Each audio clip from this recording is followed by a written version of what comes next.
அனைவருக்கும் வணக்கம். பாரம்பரிய திருவள்ளுவர் குலவம்சம் பிரசன்ன ஜோதிடர் சுப மாரிமுத்து திருப்பூரிலிருந்து இந்த பதிவு உங்களுக்காக. ஐயா வணக்கங்க ஐயா. வணக்கம் ஐயா.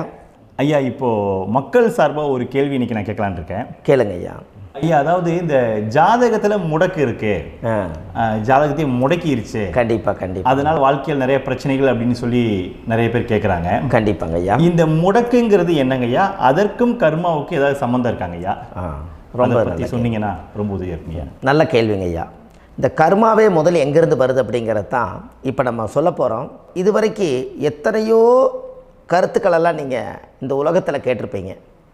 ஆனால் இந்த பதிவில் நீங்கள் பொறுமையோடு இந்த கருத்தை ஒரு இனிமையோடு நிதானமாக கேட்டிங்கன்னா உங்களுடைய ஊழ்வினை கர்மா எங்கிருந்து உருவாச்சு, இதனுடைய இந்த கர்மானால் நாம் என்ன கஷ்டப்படுறோம், நாம் இந்த பூமியில் பிறக்கிறதுக்கு என்ன வரம் வாங்கி வந்தோம், நம்ம பாவ புண்ணியமெல்லாம் ஜாதக கட்டத்தில் போய் எப்படி எடுக்கிறது, நம்மளுடைய தோஷம்னு சொல்கிறோமே அந்த தோஷம் எப்படி கிரியேட் ஆகுது, நம்ம இந்த பூமியில் பிறக்கும்போது கொண்டு வந்த கர்மாவா, இல்லை கடவுளே நம்மளுக்கு ஒரு தண்டனையாக கொடுத்த கர்மாவா, இல்லை நம்ம இந்த பூமிக்கு வந்ததுக்கு அப்புறம் செய்த கர்மாவா, இது எல்லாத்தையுமே நம்ம பொறுமையாக கேட்கணும்னா கண்டிப்பாக இந்த பதிவை நீங்கள் பொறுமையோடு கேளுங்க.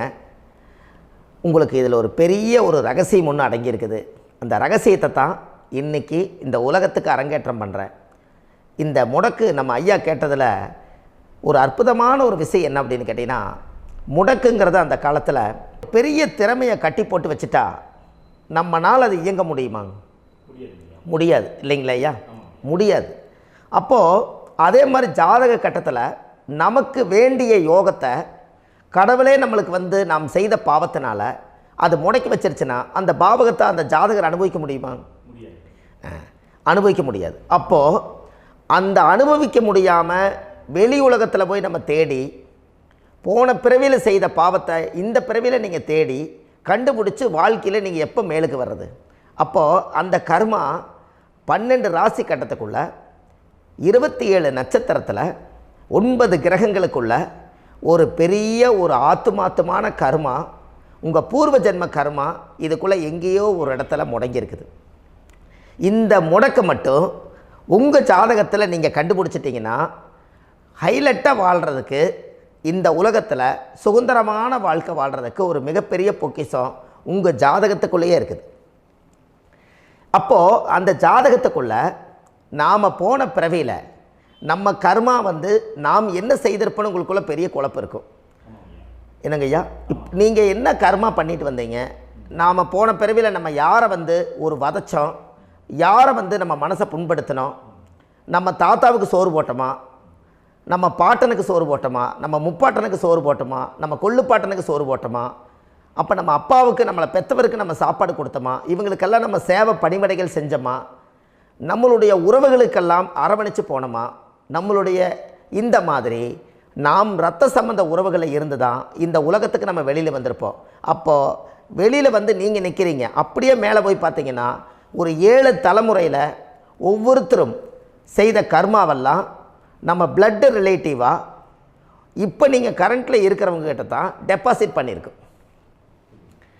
அப்போ இது தெரியாமல் நாம் ஜாதகத்துக்குள்ளே போய் தசாபுத்தி நல்லா தனுங்க இருக்குது, நான் ரொம்ப கஷ்டப்படுறேன், என் ஜாதகத்தில் போய் பார்த்தேன் எல்லா கிரகங்களும் நல்ல வலிமையாக இருக்குன்னு தான் சொன்னாங்க, ஆனால் இன்னும் என்னுடைய கடன் அடையலை, இன்னும் என்னோடய கர்ம தீர்ந்த மாதிரியே தெரியல, எனக்குள்ளே ஒரு தாட்டு என்னமோ நான் ஒரு பின்தங்கின வாழ்க்கையிலே வாழ்ந்துட்டுருக்கேன் அப்படின்னு நீங்கள் சொல்லும்போது, அப்போ இதையெல்லாம் தாண்டி ஒரு கர்மா உங்களுடைய ராசி கட்டத்துக்குள்ளே எங்கேயோ ஒரு பக்கத்தில் ரகசியமாக புதைஞ்சிருக்கு. அப்போது அந்த ரகசியமாக புதைஞ்சிக்கக்கூடிய அந்த முடக்கு தான் இன்றைக்கி இந்த உலகத்துக்குள்ளே நீங்கள் தெரிஞ்சுக்கக்கூடிய விஷயம். அப்போ அந்த முடக்குங்கிறது ஒன்று உண்மை. இந்த உலகத்துக்கு நம்மளை எல்லாத்துலேயும் நல்லா யோசிச்சு பாருங்கள். 12 ராசி கட்டம் இருக்குதுங்களா ஐயா? ஆமாங்க ஐயா. ஆனால் கிரகம் எத்தனை இருக்குதுங்க? 9 தான் இருக்குங்க ஐயா. ஆமாம், 12 ராசிக்கு 12 கட்டத்துக்கு 12 கிரகம் கொடுத்துருக்கலாமல்ல கடவுள். அப்போ ஏன் 3 கட்டத்தை மட்டும் எம்டி பண்ணி மீதி 9 கிரகத்தை வச்சுக்கிறாருன்னா, அப்போ நாம் செய்த 3 தலைமுறை கர்மாவுக்கு அது எந்த கட்டம் பிளாக் ஆகுதோ அந்த கட்டத்துக்குள்ளே ஏதோ ஒரு ரகசியம் இருக்கிறனால தானே எங்கேயோ ஒரு பக்கத்தில் நீங்கள் கண்டிப்பாக கர்மாவில் மாட்டுவீங்கிறது கடவுளே படைச்சு தானே இதை உருவாக்கியிருக்காரு. 12 ராசிக்கு 12 கட்டம் கொடுத்துருந்தா எங்கே நீங்கள் சுற்றி வந்தாலும் ஏதோ ஒரு வீட்டுக்குள்ளே போய் உட்காந்துக்கலாம். ஆனால் ஒரு வீடு சுத்தமாக இருக்குது, ஒரு வீட்டில் 4 கிரகம் இருக்குது, ஒரு வீட்டில் 3 கிரகம் இருக்குது, ஒரு வீட்டில் 5 கிரகம் இருக்குது, ஒரு 3 வீடு 4 வீடு காலியாக இருக்குது. அப்போ எங்கேயோ ஒரு ராசி கட்டத்துக்குள்ளேயே கடவுளுடைய கர்மா விளையாட்டு, அது ரகசிய விளையாட்டு தான். அப்போது இந்த இடத்துல தான் உங்கள் ஜாதகத்தில் முடக்கு இருக்குது. இந்த முடக்கை நீங்கள் எப்படியெல்லாம் அதை ஆராய்ச்சி பண்ணி கண்டுபிடிக்க முடியும் அப்படிங்கிற ஒரு விஷயத்தை தான் இன்றைக்கி நம்ம இந்த உலகத்துக்குள்ளே இதை நுழைக்க போகிறேன். இப்போ அப்பா செய்த பாவம்னு ஒன்று இருக்குமில்லங்க ஐயா, நம்ம அறியாத வயசில் தெரியாதில்ல, அப்பா செய்த பாவம்னு இருக்கும். அப்பாவுடைய சொத்து பிள்ளைக்குத்தானா, அப்பாவுடைய பாவம் பிள்ளைக்குத்தானே, என்னங்க ஐயா? சரி, அப்போ தாத்தா இருக்கிறாரு, தாத்தாவுடைய கர்மா உயிர் எங்கே எழுதி வைக்கிறாருங்க? அப்போது மகனை விட்டுறாரு. அப்போ தாத்தா மாதிரியே முகம் இருக்குது, தாத்தா மாதிரியே அவருடைய நடை உடை பாவனை இருக்குது, அவர் தாத்தாவுடைய ஜீனு தான் அப்படின்னு இவர் சொல்லும்போது, அப்போ தாத்தாவுடைய சொத்து பேரனுக்கு சொந்தம்னா தாத்தாவுடைய பாவம் எங்கே போகுங்க? Very good. அப்போ அப்போது இந்த கர்மா எப்படி டிரான்ஸ்ஃபர் ஆகுதுன்னு உங்களுக்கு தெரியுதா? அப்போ நீங்கள் போன பிறவியில் அந்த தாத்தாவுடைய பேரனை நீங்கள் பிறக்கிறதுக்கு கர்மம் உங்களை செயல்பட வச்சுருக்குது. அதனால் நீங்கள் தாத்தாங்கிறீங்க. அதனால் அந்த கௌரவமாக எங்கள் தாத்தா சம்பாரித்த சொத்து நான் தான் அனுபவிக்கணுங்கிற விதியை நீங்கள் உருவாக்கிறீங்க. அப்போது இந்த ஜாதகத்தில் அந்த ஊழ்வினை தோஷந்தான் ஏதோ ஒரு வழியில் உங்களை கர்மாவை செயல்படுத்துது. அதனால தான் இந்த ஜாதகத்தில் எந்த ஒரு முடக்கை எடுக்கிறதா இருந்தாலும் சூரியன் என்ற நட்சத்திரம் எதுவோ அந்த நட்சத்திரத்துக்கு எந்த வீடு முடக்காகுதோ அங்கே தான் உங்களுடைய கர்மா ஒளிஞ்சிருக்கும். இதுதான் உங்களுடைய பெரிய ஒரு பொக்கிஷமான ரகசியம். சரிங்க ஐயா, இப்போ இதில் நவகிரகங்கள் 9 இருக்கும்போது ஏன் சூரியனை மட்டும் நம்ம இதில் எடுத்துக்கணும்னு நீங்கள் சொல்கிறீங்க? நல்ல கேள்விங்க ஐயா. நீங்கள் கேட்டீங்க பார்த்தீங்களா, 9 நவகிரகம் இருக்கும்போது சூரியனை மட்டும், அந்த சூரியன் என்ற நட்சத்திரம் பிறக்கும்போது அந்த வீடு மட்டும் முடக்காகுன்னு நீங்கள் கேட்டீங்க இல்லையா? இதுதான் அற்புதமான கேள்வி. ஏன் அப்படின்னு கேட்டிங்கன்னா, சூரியன் அப்பாவோட உயிர் கரு போய் அம்மாவுடைய பனிக்கூடத்தில் கர்ப்பத்தில் வச்சு 10 மாதம் 300 நாள் சுமந்து நீங்கள் இந்த பூமிக்கு வெளியில் வரும்போது நீங்கள் என்ன பாவத்தை இவங்க விதைச்சாங்களோ அந்த கர்மாவை வாங்கிட்டு தான் நீங்கள் வெளியில் பிரசவமாகறீங்க. இதுதானே? அப்போ சூரியன் என்ற நட்சத்திரம், அந்த சூரியனுங்கிறது உயிர் கருவல்லவா, அப்பாவுடைய உயிரணுக்கள் அம்மாவுடைய கருவிக்குள்ளே போய் நாம் குழந்தை வடிவத்தில் இருந்து 300 நாள் பாவ உன்னித்த பதிவில் ஏட்டு எழுதி ஒரு ஜாதகத்தை கையில் கொடுத்து பிறந்த உடனே உங்களுக்கு ஒரு ஏட்டை பெரட்டி நீ இப்படித்தான் விதி, இனிமேல் இப்படித்தான் நீ வாழணும்னு சொல்லி உங்கள் கர்மாவை நீங்கள் கர்மாவோடு தானே வெளியில் பிறக்கிறீங்க.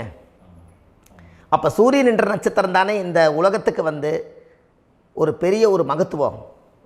இப்போ பாருங்கள், விடிய வரைக்கும் நம்ம முழிச்சிட்ருக்குறோம், காலையில் சூரிய உதயமானால் அவங்கவுங்க செயல்படுறோம். மீதி எல்லா கிரகங்களுக்குமே வெளிச்சத்தை கொடுக்கக்கூடிய சக்தி சூரியனுடைய பிம்ப ஒளிக்குத்தானே உண்டு, என்னங்க ஐயா? அதனால தான் மேசத்து உச்ச வீடுன்னு சொல்லி மேசத்தை உச்சம்னு சொல்லி சூரிய உச்சத்தை அங்கே தான் வச்சாங்க. அப்போது அந்த காலச்சக்கரத்துக்கு 5ஆம் இடம் பூர்வ புண்ணியஸ்தானத்தில் போய் சிம்மத்தில் கொண்டு போய் சூரியனை ஆட்சி வீடுன்னு வச்சாங்க. அப்போது சூரியனில் இருந்து தான் அந்த மையப்புள்ளி உருவாகுது. அப்போ உங்களுடைய ஜாதகத்தில் அந்த சூரியனாகப்பட்டவர் பிறக்கும்போது நீங்கள் உங்கள் ஜாதகத்தை நீங்கள் எடுத்துக்கங்க ஐயா.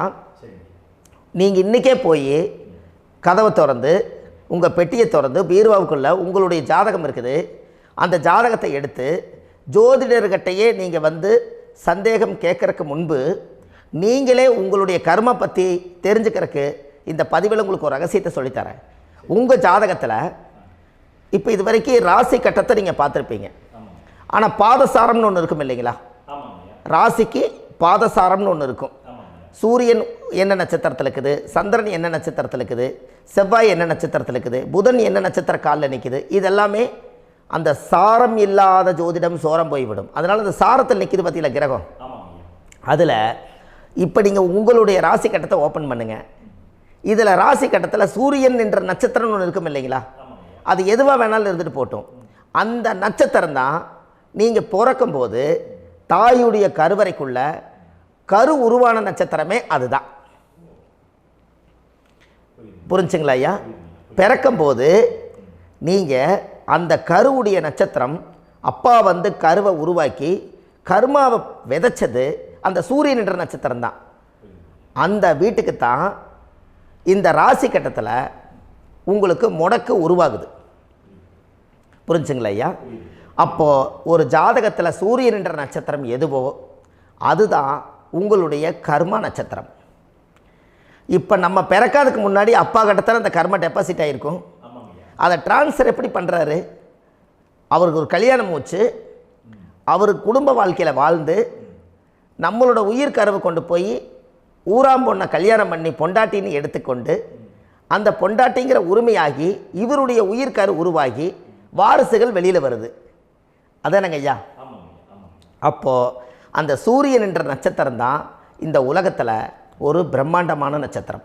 இந்த நட்சத்திரம் உங்கள் மனசுக்குள்ளே ஏதாவது இருந்துச்சுன்னா உங்கள் வீட்டில் ஏதாவது ஒரு நல்ல விஷயங்கள் நீங்கள் பண்ணுறதா இருந்தால் அந்த கர்மா நட்சத்திரம் சூரியனுடைய நட்சத்திரம் இருக்குது பார்த்தீங்களா, அந்த நட்சத்திரத்தில் எந்த ஒரு சேவைகளும் செய்யக்கூடாது. அதுதான் கர்மா. அதை போய் நீங்கள் ஆக்டிவேட் பண்ணி விட்டீங்கன்னா அது முன்னோர்களை வந்து நீங்கள் வந்து தொந்தரவு பண்ண மாதிரி. அந்த கர்ம நட்சத்திரம் தான் உங்கள் வாழ்க்கையில் அது புதஞ்சிருக்கிறதா.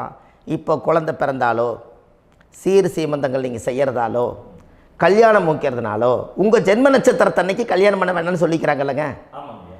உங்களுக்கு ஜென்ம நட்சத்திரத்துக்கு முன்னாடி உங்களை உருவாக்குன நட்சத்திரம் தான் ஜென்ம நட்சத்திரம். அப்போ சூரியன் என்ற நட்சத்திரம் அப்பாவுடைய ஜென்ம நட்சத்திரமாக அந்த ஊழ்வினை கர்மம் செயல்படுது. அப்போ அந்த முடக்கு யார் வழியில் வந்தது? முன்னோர்கள் வழியில் வந்தது. முன்னோர்கள் கட்டி வச்சது யாரைய? குலதெய்வத்தை.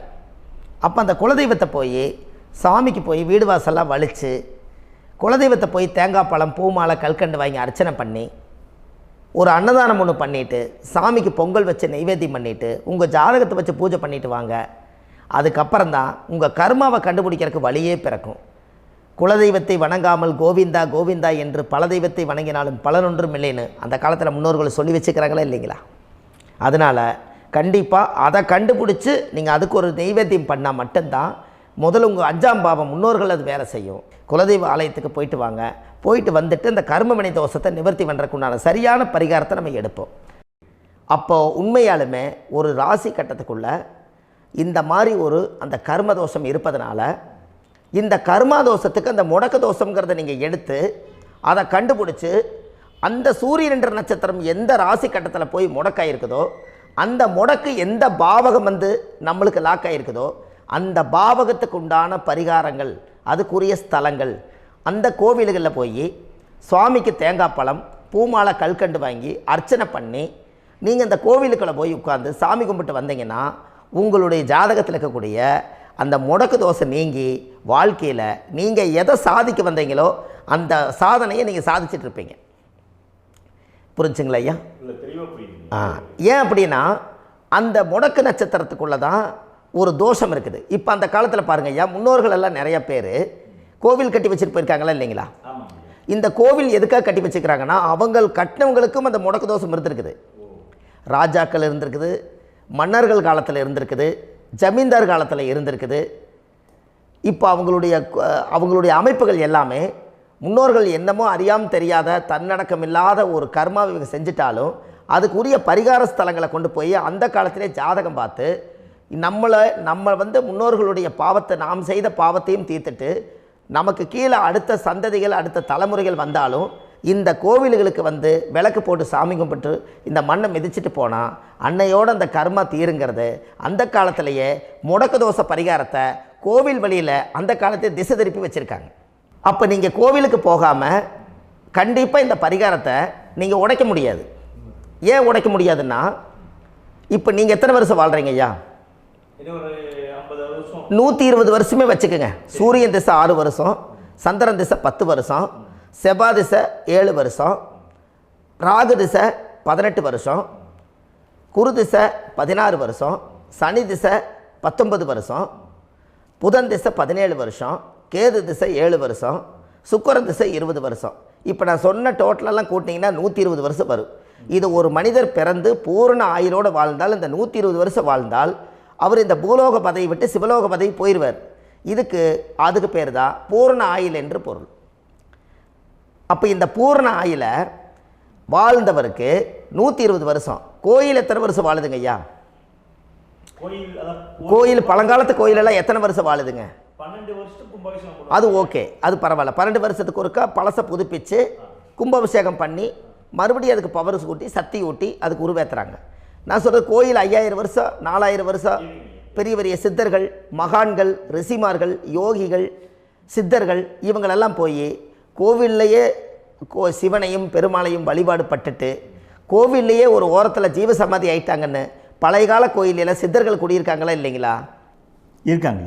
இருக்காங்கல்லங்க ஐயா. அப்போது நாம் 120 வருஷம் வாழ்கிறோம், கோவில் 5000 வருஷம் வாழுது. எங்கே சக்தி அதிகமாக இருக்குன்னு சொல்லுங்க? கோவிலில் தாங்க ஐயா. கோயில் தான், அதில் ஒன்றும் மாற்றம் இல்லைங்களே. கோயில் தாங்க. அப்போ கோவிலில் தான் அந்த சக்தி இருக்குதுன்னு நீங்கள் சொல்கிறீங்க. அப்போ உங்களுடைய கர்மாவை உடைக்கிறதுக்கு 120 வருஷம் பெருசா 5000 வருஷம் பெருசான்னு சொல்லுங்கள்? 5000 தாங்க. அப்போ 5000 வருஷம் உள்ள அலைகள் எத்தனை அந்த சிவனுக்கு இப்போ ஒரு சிவன் கோயிலே உங்களுக்கு முடக்கு தோஷத்துக்கு ஒரு கோயில் வருதுன்னு வச்சுக்கோங்க. அந்த கோவிலில் எத்தனை முடக்குகளுக்கு உண்டான கோவில்கள், எத்தனை பழங்களை ஊற்றி சாமிக்கு அபிஷேகம் பண்ணியிருப்பாங்க, எத்தனை பால் கூட ஊற்றிருப்பாங்க, பன்னீர், தேன், இளநீ, மஞ்சள் நீர், திருமஞ்சனம், அபிஷேகம், பொங்கல், நைவேத்தியம் இத்தனையும் செஞ்சு அந்த சிவனை சிவனாக பார்த்து அந்த கருவறைக்குள்ள ஒரு கிராணங்கள் வரும்போதும் கூட பாதுகாப்பு பண்ணி வச்சு நல்ல சக்தியோடு அந்த கருவறையை புத்தியோடு அவங்க வேலை செஞ்சு அந்த காலத்தில் வச்சுருக்காங்களா இல்லைங்களா? அப்போது நம்ம வீட்டை அவ்வளோ சுத்தமாக வச்சுருக்க முடியுமா? என்னதான் வாஸ்து இருந்தாலும் முடியாது இல்லைங்களா?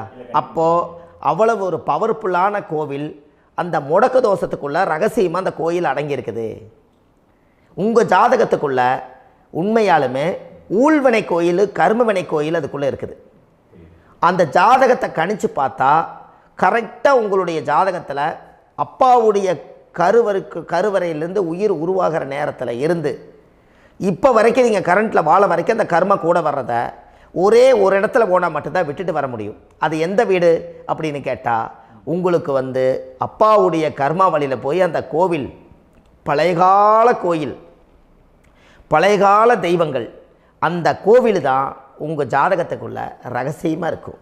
அது ஏன் இந்த பதிவில் உங்களால் சொல்ல முடியாது அப்படின்னா, இந்த பதிவில் ஏன் உங்க சொல்ல முடியாதுன்னா உங்கள் ஜாதகம் தெரியாமல் என்ன கோயிலை நீங்கள் சொல்லுவீங்க?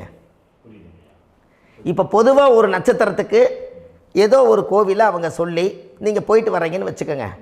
ஆனால் அது வேலை செய்யலைன்னா நம்மளுக்கு என்னங்க இவ்வளோ கஷ்டப்பட்டு போய் அதை பலனடையிலேன்னு கேள்வி கேட்டக்கூடாது. உங்கள் ஜாதகத்தை நீங்கள் கொண்டாங்க, உங்கள் டேட் ஆஃப் பர்த் டயத்தை போட்டு ஜாதகத்தை கணிச்சு நீங்கள் சூரியன் என்ற நட்சத்திரத்துக்கு உங்களுடைய கர்மவினை கோவில் யார், உங்களுடைய முடக்கு யார், ஊழ்வனை தோஷத்துக்கு உண்டானவர் யார், தாய் வழி கர்மா யார், தந்தை வழி கர்மா எது, நீங்கள் பிறக்கும்போது வந்த கர்மா என்ன, இது எல்லாம் கணிக்காமல் பொதுவாக ஒரு கோயிலில் போய் நீங்கள் பாட்டுக்கு சாமி கும்பிட்டு வந்தால் பலன் எப்படி கிடைக்கும்? கண்டிப்பாக கிடைக்காதுங்க ஐயா. என்னங்க ஐயா? அது தெரிஞ்சு பண்ணாதான் சரியா? ஒரு டாக்டர்கிட்ட போகிறீங்க, என்னை அப்படியே ஸ்கேன் பண்ணி ஒரே ஒரு மாத்திரை கொடுங்கன்னு கேட்டால் டாக்டர் கொடுப்பாருங்களா? அவர் என்ன பிரச்சனை இருக்குதோ அதை முதல்ல கண்டுபிடிச்சி ஸ்கேன் பண்ணி பார்த்து ரிப்போர்ட் எடுத்து அது மூலியமாக தான் கொஞ்சம் எடுத்து ஐயா உங்களுக்கு இந்த பிரச்சனை, இதுக்கு தீர்வுக்கு இதுக்குண்டான மெடிசன், இது இப்படித்தான் சாப்பிடணும்னு அது முறையாக சொல்லி அந்த உயிர் வாழ வைக்கிறாரு டாக்டர். அவர் ஒரு தெய்வ வடிவத்தில். கரெக்டுங்களா ஐயா? அப்போ உங்களோட கர்மா எங்கே செயல்படுது அப்படின்னா, இந்த முடக்க நீங்கள் இந்த பதிவில் தெரிஞ்சுக்கங்க. அதுக்குரிய நட்சத்திரம் என்னன்னு தெரிஞ்சு வச்சுங்க. உங்கள் ஜாதகத்தில் சூரியன் என்ற நட்சத்திரத்தை எடுத்துக்கங்க. அந்த வீட்டுக்கு முடக்க இந்த பதிவில் எந்த வீடு லாக் ஆகிருக்குதுங்கிறத நான் உங்களுக்கு இந்த வீட்டில் சொல்கிறேன். அந்த வீட்டு நீங்கள் பாருங்கள், உங்களுடைய லக்கணத்துக்கு அது எந்த வீடு. இப்போ லக்கணத்துக்கு ஒரு 7வது வீடுன்னே வச்சுக்கோங்க. அப்போ லக்கணத்துக்கு 7வது வீடே முடக்கு. அப்படி ஒரு முடக்கு ஆகிப்போச்சுன்னா ஒரு ஜாதகத்தில் லக்கணம் தான் 1, 7ஆம் இடம்ங்கிறது மனைவி ஸ்தானம். ஒரு ஆணுடைய ஜாதகத்துக்கு 7ஆம் இடம் தான் மனைவி. அவருக்கு நல்ல மனைவி அமையாமல் ஆடம்பரம் இருந்தும் வீடு அரண்மனை மாதிரி இருந்தும் அந்த மனைவியை ஒரு சந்தோஷமாக அவர் அனுபவிக்க முடியாது. புரிஞ்சுங்களா ஐயா? சந்தோஷமாக அனுபவிக்க முடியாது. ஏன் அப்படி? 7ஆம் இடத்துல தான் அவரோட கர்மா உட்கார்ந்துருக்குது. கரெக்டாக சொன்னீங்க. 7ஆம் இடத்துல தான் அந்த கர்மா உட்கார்ந்துருக்குது. அப்போ அந்த 7ஆம் இடத்துல இருக்கக்கூடிய அந்த கர்மா போன பிறவியில் நீ மனைவிக்கு சோறு போடாமல் மனைவியை கட்டி வச்சு அடிக்கிறதும், மனைவியை துன்புறுத்துறதும், அந்த மனைவி இருக்கவே இன்னொரு வாழ்க்கைக்குள்ளே போகிறதும், இங்கே வாழ வேண்டிய தாம்பத்திய சந்தோஷத்தை கொண்டு போய் இன்னொரு இடத்துல கொடுக்கறதும், தெரிஞ்சிருந்தே நம்மளுடைய மனசுக்குள்ளே திருடுத்தனமாக வாழ்கிறதும், இது எல்லா கர்மாவும் போன பிறவியில் நாம் செய்த ஊழ்வினை கர்மா தான் உங்கள் ஜாதகத்தில் 7ஆம் இடம் முடக்கு. அப்போ அந்த 7ஆம் இடம் முடக்கா இருந்துச்சுன்னா கண்டிப்பாக உங்கள் ஜாதகத்தில் நீங்கள் என்ன அனுபவிச்சிட முடியும்? நல்ல நண்பர்கள் கிடைக்க மாட்டாங்க, நல்ல ஒரு பார்ட்னர்ஷிப் அமையாது, நல்ல ஒரு நட்பு வட்டங்களில் எதையும் அனுபவிக்க விடாது, ஒரு அங்கீகாரமான உறவுகளில் போய் நம்ம ஸ்ட்ராங்காக நிற்க முடியாது. 7ஆம் இடம் என்பது தாம்பத்திய வாழ்க்கை, பூர்த்தி இல்லாத வாழ்க்கையாக இருக்கும். இப்படியெல்லாம் அந்த ஜாதகத்தில் ஒரு பொதுவாக ஒரு ஜாதகத்தில் 7ஆம் பாவம் முடக்காயிட்டால் இந்த கர்மாவை அவர் அனுபவிச்சுக்கிட்டே இருப்பார். இது எப்போத்தான் அதுக்கு ஒரு தீர்வு வேணுங்கய்யா? அந்த கோயில் எதுன்னு நீங்கள் கரெக்டாக சொன்னீங்க. இப்போ இது மனிதனால் செயல்படுது. மனிதர்கள் தான் கோயிலை கட்டி வச்சாங்க. தெய்வத்தை விட ஒரு காலத்தில் மனிதர்களுக்கு மகிமை ஜாஸ்தி. ஏன்னா சாதாரண ஒரு மண் பூமியாக இருந்த இடத்த மனிதர்கள் தான் கோயில் கட்டி ஒரு மகிமைப்படுத்தி புண்ணியம் பண்ணி வச்சாங்க. மனிதர்களுக்கு சக்தி அதிகம்தான், ஆனால் பிரபஞ்சத்துக்கு அதை விட சக்தி அதிகம் அல்லவா? ஐயா, நீங்கள் கோவிலுக்கு போய் அந்த கர்மா உடைக்கிறதுக்கு கோவிலில் சக்தி இருக்குது, ரைட்டு. ஆனால் நம்ம வீட்டுக்கும் கோயிலுக்கும் ஒரு மிகப்பெரிய தொடர்பு என்னென்னா, அந்த கோயில் கட்டுறவங்க எல்லாமே பழைய காலத்து கோயிலெல்லாம் பாருங்கள், பஞ்சபூதத்தை வச்சு கட்டியிருப்பாங்க. பஞ்சபூதத்தை வச்சு தான் கட்டுவாங்க கோயில். அது உங்களுக்கு தெரியணும் இல்லைங்களா? பஞ்சபூதம்னா நீர், நெருப்பு, காற்று, பூமி, ஆகாயம்.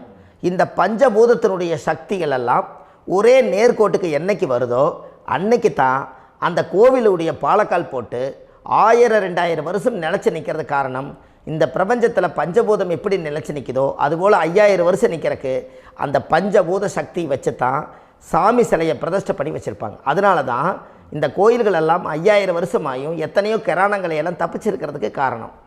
அப்பேற்பட்ட புண்ணிய ஸ்தலம் உங்களுக்கு எதுன்னு தெரியணும் அல்லவா? என்னங்க ஐயா?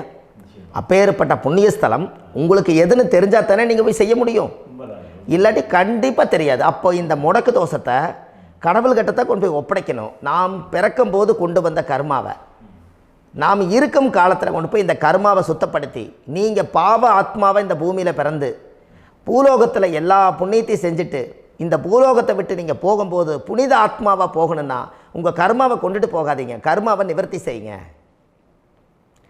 என்னங்க ஐயா? அப்போ கர்மாவை சுத்தப்படுத்துங்க. கர்மாவை சுத்தப்படுத்திட்டு உங்களுக்கு பிறக்கிற குழந்தைகளுக்கு அந்த கர்மாவை டிரான்ஸ்ஃபர் பண்ணாமல் உங்களோட நில் பண்ணுங்க. ஒரு உதாரணம் சொல்லட்டுங்களா ஐயா? ஒரு காந்தம் ஒன்று இருக்குது இல்லைங்களா? ஒரு காந்தம்ங்கிறது ஒரு தாத்தாவாக வச்சுக்கோங்க. ஒரு இரும்பை கொண்டு போய் வச்சா ஒட்டு மோட்டாதா? அப்போ ஒட்டுனோடனே காந்தம்ங்கிறது தாத்தா, அவருக்கு பிறந்த வாரிசுக்கு அந்த கர்ம டிரான்ஸ்ஃபர் ஆயிருமா? சரி, இன்னொரு இரும்பை கொண்டு போய் வைங்க, ஒட்டு மோட்டாதா? அப்போ அது பேரனுக்கு வைங்க, பேரனுக்கு வந்துருச்சு அந்த கர்மா. இன்னொரு இரும்பை கொண்டு போய் வைங்க, அந்த காந்தத்துக்கு நேர் இன்னொன்று வைங்க, ஒட்டு மோட்டாதா? அப்போ அதை கொண்டு போய் நம்ம கொள்ளு பேரனுக்கு வைங்க. இப்படியே டிரான்ஸ்ஃபர் ஆகி தலைமுறையாக இந்த கர்மா தொடர்ந்துக்கிட்டே இருக்குது. இந்த இடத்துல கொண்டு போய் காந்தத்துக்கு இரும்பு ஒட்டிகிட்டே இருக்குதுல்ல, இந்த இடத்துல ஒரு மரக்கட்டை செஞ்சு கொண்டு போய் கரெக்டாக வச்சுக்கினே போட்டுமா? அந்த மரக்கட்டையை கொண்டு போய் வைக்கிறவர் யார்? மரக்கட்டை வச்சுட்டு அடுத்த வாரிசு புனிதமாக பிறந்துட்டு அந்த மேலே இருக்கிற கர்மாலாம் இந்த அடுத்த இதுக்கு வராதில்ல. இதுதாங்க ஐயா கர்மா. தொடர்ந்து வரக்கூடிய கர்மாவை அதை நில் பண்ணணுங்கிறதுக்கு பேர் தான் இந்த உதாரணத்தை சொன்னவங்களுக்கு. அப்போ நாம் இந்த பூலோகத்தில் நம்ம ஒரு தாயுடைய கருவறையில் இருந்து தொப்புள் கொடி அறுக்கும் நேரம் நாம் என்ன கர்மாவை வாங்கி வந்திருந்தாலும் அதையெல்லாம் ஆராய்ச்சி செய்து ஜாதகத்தில் முழுமையாக கண்டுபிடிச்சி ஒரு காலம் இல்லைனாலும் ஒரு காலம் நம்ம நல்லா இருக்கிறதுக்காக, நம்ம வாரிசுகள் எல்லாம் நலமடைஞ்சு வளமடைஞ்சு வர்றதுக்காக இந்த கர்மா தோஷத்தை கரெக்டாக கண்டுபிடிச்சி சரியான கோவிலுக்கு போய் நீங்கள் கர்மாவை நிவர்த்தி பண்ணி அங்கே பூஜை புனஸ்தானங்கள், சகசரநாம பூஜைகள், ஓமங்கள், வழிபாடுகள் இதெல்லாம் நீங்கள் செஞ்சு உங்களுடைய பாவத்தை எல்லாம் கழித்து உங்கள் ஜாதகத்தவே யோகமாக மாற்ற முடியும். கண்டிப்பாக மாற்ற முடியும். ஏன்னா நம்ம யாரை நம்பி செய்கிறோம்? சரியான கடவுள்கிட்ட வழிகாமிக்க போகிறோம். அப்போ கடவுள் பொய்யாயிருவாரா? ஐயா நம்ம அதாவது அந்த காலத்தை சொல்லுவாங்க, சத்தியுள்ள சாமி கும்பிட்டு புத்தி உள்ள உள்ளே பெக்கணும்னு சொன்னாங்க. 16 வதபதன்னு பெக்கலை, எல்லாம் அறிவோடு பெற்றாங்க. அதனால் எல்லாமே தாய் தந்தைகள் பேச்சை கேட்டாங்க. அன்றைக்கி எல்லாருமே தாய் தந்தைகளுக்கு தூணாக நின்னாங்க. அப்போ அந்த காலத்தில் சத்தியுள்ள சாமி கும்பிட்டு புத்தி உள்ள உள்ளே பெக்கணும்னு சொல்லி அன்றைக்கி அறிவோடு பெற்று இந்த கர்மாவை ஆளுக்கு ஒரு கர்மாவை டிரான்ஸ்ஃபரை பிரித்து எல்லாரும் சுத்தப்படுத்தினாங்க. இன்றைக்கி நம்ம ஒரு குழந்தை 2 குழந்தை பெற்று வச்சுருக்கோம். அவங்களுக்கே இவ்வளவு கர்மா வந்துருச்சுன்னா இந்த குழந்தைகளுக்கு என்னைக்கு இந்த கர்மாவை போய் கண்டுபிடிச்சி நீங்கள் எப்போ சரி பண்ணுவீங்கன்னு. அப்போ இந்த வாழ்க்கையில் ஏதோ ஒரு பிரபஞ்ச சக்தி நம்மளை அறியாமல் என்னமோ ஒரு இயக்கத்தில் கொண்டு போய் விட்டுருச்சுங்களா? அப்போ இனிமேலாவது இந்த கர்மாவில் இருந்து கண்டிப்பாக நம்ம நிவர்த்தி ஆகணும்னு சொன்னால் இந்த முடக்கு தோஷத்தை யாரெல்லாம் கண்டுபிடிச்சி இந்த ஊழ்வினை கர்மாவில் இருந்து நாம் கருவறையில் சுமக்கும் போது 10 மாதம் நீங்களாம் என்னென்ன நினச்சிருப்பீங்க? அதாவது கருவறைக்குள்ள கருப்பாக ஒரு பிண்டம் இடப்பக்கம் கிடக்கையில் இந்த பூமிக்கு வரும்போது நீங்கள் என்னென்ன நினச்சிருப்பீங்க? இந்த பிறந்ததுக்கு அப்புறம் வந்து தான் அம்மா தெரியுது, அப்பா தெரியுது, தாத்தா தெரியுது, பாட்டி தெரியுது, இந்த உலகத்தில் கண்கொள்ளாத காட்சிகள் எல்லாம் தெரியுது, எல்லாம் தெரியுது. ஆனால் 10 மாதம் உங்கள் வாழ்க்கையில் நீங்கள் இருக்கும்போது நீங்கள் என்னென்னலாம் நினச்சி இந்த பதிவில் இறைவன் கொடுத்தாரோ அதையெல்லாம் அனுபவிக்கத்தான் வந்தீங்க. அதுக்கு இடையில இருக்கிறதான கர்மா. இந்த ஒரு விஷயம் உங்களுக்கு கிடச்சிருச்சுன்னா நீங்கள் எல்லாருமே ராஜயோகமாக பிழைப்பீங்கள்ல. இதில் ஏழை பணக்கார யாரையுமே சொல்ல வரல. அவங்க பிறக்கும்போது புண்ணியத்தை பொறுத்து தான் போன ஜென்மத்தில் நம்ம என்ன புண்ணியங்கள் பண்ணி வச்சோமோ அந்த புண்ணியத்தில் இன்றைக்கி நல்லா வாழ்கிறாங்க. ஒருத்தர் கேட்டார், என் ஜாதகத்தில்ங்க எங்கூட படித்தவர் இடம் வாங்கிட்டார், வீடு வாசல் கட்டிட்டார், தொழில் பண்ணிட்டார், நல்லா இருக்கார், ஆனால் நான் இன்னும் அப்படியே தான் இருக்கிறேங்கன்னு ஒருத்தர் கேட்டார். அதுக்கு ஒரு கருத்து என்னென்னா, டேட் ஆஃப் பர்த் ஒன்று தான், டைம் ஒன்று தானே வச்சுக்கோங்க. அவங்க அப்பா செஞ்ச புண்ணியம் வேறு, நீங்கள் செஞ்ச பாவங்கள் வேறு. அவர் செஞ்ச புண்ணியத்தினால அவருக்கு எல்லாமே முன்னாடி கிடைக்குது. நீ கர்மாவெல்லாம் கழிச்சிட்டீன்னா பின்னாடி கிடைக்க போகுது. இதில் மற்றவங்களை பற்றி வேற்றுமையாக நினைக்கிறதுல எந்த ஒரு இதுவுமே இல்லை. அப்போ ஒருத்தர் பார்த்து ஒருத்தர் வாழ வேண்டாம். உங்களுடைய சுய அறிவை வச்சு இந்த பூலோகத்தில் இந்த பூமியில் நீங்கள் 4 தெரிஞ்சு நல்ல விதமாக கற்றுக்கிட்டு இந்த உலகத்தில் சிறப்பாக வாழ கற்றுக்குங்க. அதுக்கு அந்த ஊழ்வினை தோஷத்தை கண்டுபிடிங்க. உங்களுக்குன்னு ஒரு முடக்கு இருக்குதுங்கிறத இன்றைக்கி நீங்கள் எழுதி வைங்க. அதை எப்படியாவது கண்டுபிடிங்க, அதை தேடுங்க. ஒரு முறை நீங்கள் ஜாதகத்தை கொண்டு வாங்க. அந்த ஜாதகத்தை கொண்டு வந்து உங்கள் பாவகத்தில் எத்தனாம் பாவம் முடக்காயிருக்குதுன்னு பாருங்கள்.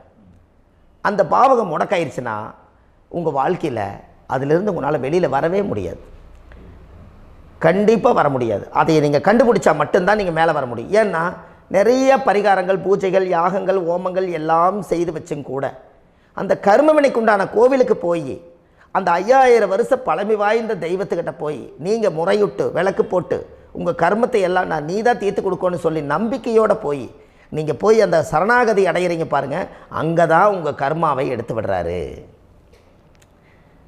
அப்போ இந்த ரகசியம் உங்களுக்கு வேணுமல்லவா? அப்போ உங்கள் ஜாதகத்தில் எங்கே முடங்கி அதுக்குரிய கோவில்கள் எல்லாம் என்ன, அதுக்கு தான பரிகாரம் என்ன, அதுக்கு நீர் பரிகாரம் என்ன, யாத்திரை பரிகாரங்கள் என்ன, நீங்கள் வீட்டில் இருந்தே செயல்படுத்தக்கூடிய பரிகாரங்கள் என்ன, பரிகாரம் கோவிலுக்கு போய்த்தான் நடக்குமா, இல்லை நாம் வீட்டில் வச்சு வணங்குறதுனால நடக்குமா, நாம் செய்யக்கூடிய தர்ம பரிகாரங்கள் என்ன, தான பரிகாரங்கள் என்ன, இப்படி பல விதமாக இருக்கிறனால உங்கள் ஜாதகத்துக்கு எந்த மாதிரி பரிகாரம் கனெக்ட் ஆகுதுங்கிறது தெரியணும். இது தெரியாமல் கண்டிப்பாக உங்களால் செயல்படுத்துறது ரொம்ப கஷ்டம். இதனால் இதை நீங்கள் தெரிஞ்சுக்கணும்னா இப்போ நம்ம பாருங்கள், நீங்கள் அந்த தெரிஞ்சுக்கிட்டாலே உங்கள் வாழ்க்கையில் ஒரு டைம் தான் நீங்கள் தெரிஞ்சுக்க போகிறீங்க. உங்களுடைய கர்மா என்ன, நீங்கள் எங்கே செயல்பட்டு போயிட்டுருக்கிறீங்க, உங்கள் போகிற பாதை சரியா இல்லை அந்த பாதையில் முள்ளு கல் இருக்குதா, இது எல்லாம் உங்களுக்கு தெரியலனா இந்த முடக்கை கண்டுபிடிக்கக்கூடிய சக்தி வாய்ந்த இந்த கர்மாவை நிவர்த்தி பண்ணுறதுக்கு வழிகள் இருக்குது. அதனால் நீங்கள் கண்டிப்பாக இந்த முடக்கை தெரிஞ்சுக்கணும். இந்த முடக்கு ராசினா என்ன உண்மையாலுமே உங்கள் வாழ்க்கையில் நீங்கள் தெரிஞ்சு இனிமேல் உங்கள் வாழ்க்கையில் இதுவரையிலும் கர்மாவுக்குள்ளேயே கஷ்டப்பட்டீங்க, வழி தெரியாமல் கண்ணை கட்டி காட்டில் விட்ட மாதிரி இருந்தீங்க. இனி அப்படி இருக்க வேண்டாம். உங்கள் ஜாதகத்தில் 12 ராசி கட்டத்தில் 9 கிரகம் போகும், மீனி 3 கிரகம், 3 கட்டம் உங்களுக்கு எங்கேயோ ஒரு பக்கத்தில் 3 கட்டம் எம்டியாக தான் இருக்கும். கரெக்டுங்களா? அது இல்லாமல் ஒரு ஜாதகம் பிறக்காது. ஏன்னா 9 கிரகத்துக்கு 9 கணக்கு போட்டால் 3 கட்டம் எம்டியாக தான் நிற்குது. அந்த கட்டத்துக்குள்ளே எந்த நட்சத்திரத்தில், எந்த சாரத்தில், எத்தனாவது டிகிரியில், எத்தனாவது பாதசாரத்தில், எத்தனை வெகுளையில், எத்தனை செகண்டுக்குள்ளே இந்த கர்மா உள்ளே புகுந்து உங்களை செயல்படுத்துதுங்கிறத கண்டிப்பாக உங்கள் ஜாதகத்தை கொடுங்க. பார்த்து இந்த விஷயத்தை சொல்கிறேன், நீங்கள் அந்த இடத்துக்கு போய் நிவர்த்தி பண்ணிவிட்டு உங்கள் வாழ்க்கையில் கொஞ்சம் காலம் வாழ போகிறீங்க. பாருங்கள், பிறந்ததுலேருந்து 20 வருஷத்துக்குள்ளே இளமையாக வாழ்கிறீங்க, குழந்தையாக வாழ்கிறீங்க. 20லேருந்து 40 வயசுக்குள்ளே தான் உங்களுக்கு ஒரு பொண்ணை பார்த்து கல்யாணம் பண்ணி ஒரு கரு உருவாக்குறீங்க. அதுக்கப்புறம் 40லேருந்து 60க்குள்ளே குழந்தை பெற்று கடமை முடிச்சிடுறீங்க. 60 வயசுக்கு மேலே ரிட்டையர்ட் ஆகிடுறீங்க. இந்த 20க்கும் 60க்கும் இல்லாத 20லேருந்து இந்த 40 வயசுக்குள்ளே உங்களோட தேடல் என்னவோ அது வாழ வேண்டிய சுகபோகமான வாழ்க்கை எல்லாமே அந்த 40க்குள்ளே தான் இருக்குது. இந்த 40க்குள்ளே இருக்கக்கூடிய வாழ்க்கையை இந்த கர்மா தெரியாமல் காலத்தை வீணாக்க வேண்டாம். வாழ வேண்டிய வயசில் நீங்கள் வாழணும். அதுக்குரிய கர்மாவை நீங்கள் சுத்தப்படுத்துங்க. எப்படியெல்லாம் நீங்கள் சந்தோஷமாக வாழ்கிறீங்கன்னு எனக்கு ஒரு தகவல் கொடுங்க. வேறு லெவலில் நீங்கள் இருப்பீங்க. கண்டிப்பாக இந்த பதிவில் உங்களுக்கு நான் இந்த விஷயத்தை கொடுக்க போகிறேன். இந்த முடக்கு நட்சத்திரங்கள் என்ன அப்படிங்கிறத இந்த பதிவில் நீங்கள் ஒரு நோட் ஒன்று எடுத்துக்கோங்க, குறித்து வச்சுக்கோங்க. இதில் இருந்து அவங்கவுங்களுக்கு முடக்கு நட்சத்திரம் என்னங்கிறத இந்த பதிவில் நான் உங்களுக்கு கொடுக்குறேன். இந்த வீடு தான் அது முடக்குங்கிறத சொல்கிறேன். இதையெல்லாம் நீங்கள் தெரிஞ்சு உங்கள் ஜாதகத்தவே நீங்கள் முடக்கு எடுத்து கண்டிப்பாக உங்கள் வாழ்க்கையில் நீங்கள் நல்லா இருப்பீங்க. அதுக்கு ஒரு நோட் எடுத்து வச்சுக்கோங்க. இது வரைக்கும் கர்மாவை பற்றி நம்ம பேசினோம். உங்கள் ஜாதகத்தில் சூரியன் என்ற நட்சத்திரத்துக்கு தான் முடக்குன்னு சொன்னீங்களே, எந்த வீடுங்கிற ரகசியத்தை இன்றைக்கி நம்ம எல்லோரும் தெரிஞ்சுக்கலாமா? இத்தனை காலமாக நீங்கள் தெரிஞ்சுக்காத ஒரு ரகசியத்தை இன்றைக்கி உங்கள் ஜாதக கட்டத்தில் நீங்களே முடக்க கண்டுபிடிச்சி அதுக்குண்டான பலனை தேட போகிறீங்க. அந்த தேடல் தான் உங்களை கொண்டு போய் உட்கார வைக்க போகுது. ஒரு உதாரணம், உங்கள் ஜாதகத்தில் பாதசாரம் இருக்குது அல்லவா? அந்த பாதசாரத்தில் சூரியன் என்ற நட்சத்திரம், சூரியன் நின்ற நட்சத்திரம் பாதசாரத்தில் கரெக்டாக எடுங்க. சூரியன் என்ற நட்சத்திரம் திருவாதிரை நட்சத்திரமானால் உங்களுக்கு முடக்கு யார் வரும்னு தெரியுங்களா? மிதுனம் தான் உங்களுக்கு முடக்கு வரும். அப்போ இந்த மிதுனம் முடக்க இருக்கிறனால உங்கள் வாழ்க்கையில் அது புதன் வீடு, அது மாமன் வர்க்க வீடு. அப்போ மாமன் வழியில் ஏதோ ஒரு கர்மா உங்களை செயல்படுத்தி அதை கொண்டு வந்துக்கிட்டு இருக்குது.